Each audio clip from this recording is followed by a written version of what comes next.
A carrot cake really is a fantastic cake, and whether you're having a slice or two with some tea or coffee, sharing it with friends, or having it at the end of a meal, it really makes any occasion special. Everyone has their favourite carrot cake recipe, and I use one that I've had for about 40 years that was handed down to me. And I tweak it from time to time. Now, the recipe for that is on my website, and the link is in the description at the bottom. But I'm going to show you how to get what I think is the best topping for a carrot cake. And in fact, for many cakes, it's wonderful for Victoria sandwich, either as a topping or as a filling.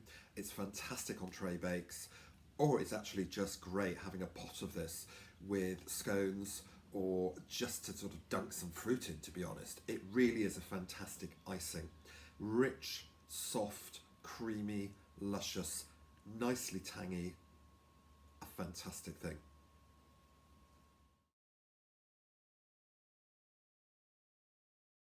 The simplest icing for a carrot cake is just to take equal quantities of cream cheese and icing sugar and give them a mix together just until the icing sugar is incorporated.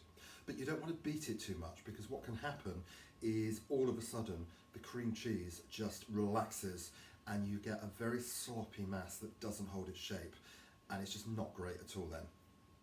So for my icing, I've got 100 grams of very soft unsalted butter, 100 grams of sieved icing sugar, 100 grams of good quality cream cheese, and 100 grams of mascarpone cheese.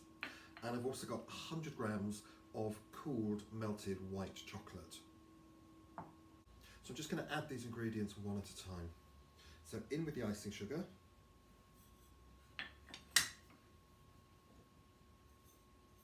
the cream cheese, and the mascarpone cheese. I love mascarpone cheese. It just gives a really nice flavour. And I'm just going to stir these together just until it comes together.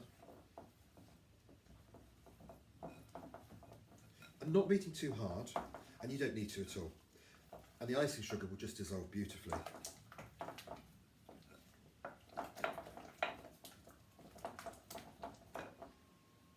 And then in with the chocolate.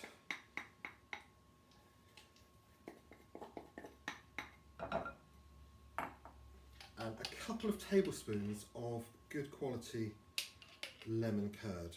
And it just gives a nice sharpness to the icing as well without dominating. And I'm also going to pop in a little bit of vanilla bean paste, which I love. Probably about half a teaspoon or so.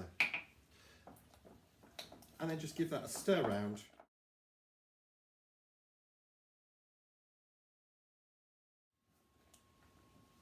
And because all the ingredients were really soft, that means that everything will just blend without much effort. However, if you find you've got little tiny flecks of butter or bits of the cheeses in there, then just give it an extra hard beat, or go in with a balloon whisk and give it a whisk for a few moments or so.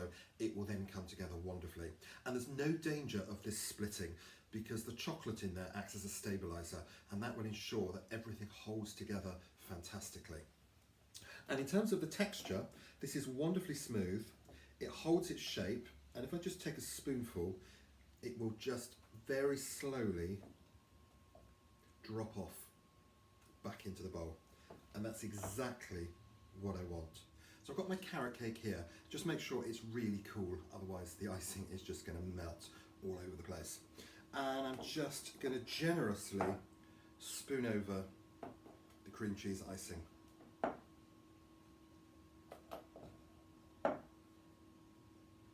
I think another one. And then with a knife or a palette knife, just gently smooth it to the edges.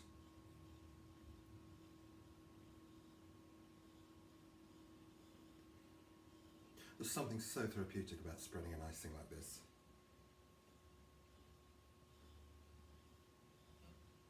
There we go. I mean, you can just let it cascade all the way down the sides, just help it down its way and smooth it off around the edges if you want to. But I just like to see the cake and the topping as well. And you can smooth off the top if you want to, or you can just do some swirly effects or just a few little peaks, just pop the flat bit of the knife on the top.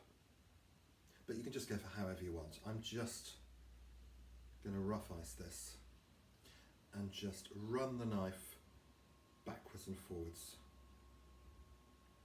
And that for me is fine.